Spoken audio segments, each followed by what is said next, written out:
Since it is beyond the scope of this presentation to provide an in-depth discussion of the teaching of Jesus and the beliefs and practices of his first followers on matters of violence, killing, and war, a few brief remarks must suffice. First, it's easy to forget that Jesus was born into a very violent world. His country was occupied and oppressed by a brutal Roman army, but Jesus did not join nor did he support the anti-Roman Jewish guerrillas fighting against them. Indeed, he told his contemporaries, "Put the sword away. Those who live by the sword will die by it. And you have heard it said, an eye for an eye and a tooth for a tooth, but I tell you to love your enemies." As they tortured him to death on a cross, Jesus forgave his Jewish accusers and Roman executioners. He preached not the destruction of opponents, but mercy.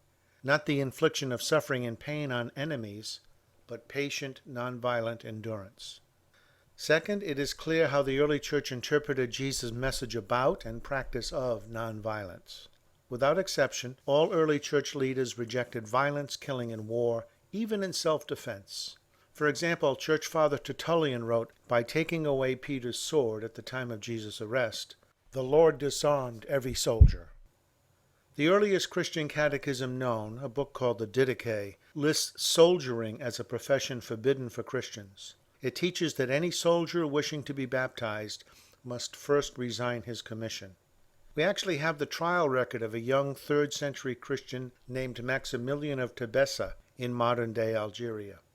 At the age of 21, he was drafted into the Roman army. Telling the magistrate, "I will not be a soldier of this world, for I am a soldier of Christ," he refused induction. Maximilian was convicted of treason and beheaded. The Christian community proclaimed him a saint, a martyr for the faith. The refusal of Christians like Maximilian to participate in Roman violence and war was one of the key reasons the church was persecuted. Christians were considered unpatriotic atheists because they refused to worship Roman divinities. They were thought to be disloyal because they refused military service. Even as late as the 4th century, a young soldier whose father was an army officer converted to Christianity. When Martin of Tours was baptized, he resigned his commission, saying, "I am now a soldier of Christ. It is forbidden for me to fight." Third, we know that church teaching and practice began to change only in the time of Constantine in the 4th century.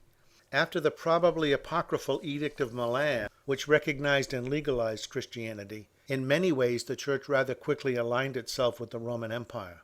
For the first time, the historical record provides evidence of Christian participation in the emperor's wars, specifically when the empire seemed threatened by so-called barbarians, who were perceived by many as a threat not only to the empire, but to the church as well. The growing participation in war on the part of baptized Christians created a bit of a crisis. Why was it now morally permissible for Christians to engage in activities that for close to 3 centuries were condemned as immoral and unchristlike by church leaders? For 3 centuries, Christians had, to use modern terminology, they had practiced pacifism. Many who were killed for refusing to participate in violence and war were honored as martyrs of the faith. So why the change? Why was Christian participation in violence, killing, and war now acceptable? Enter St. Augustine of Hippo, one of the most influential thinkers in human history.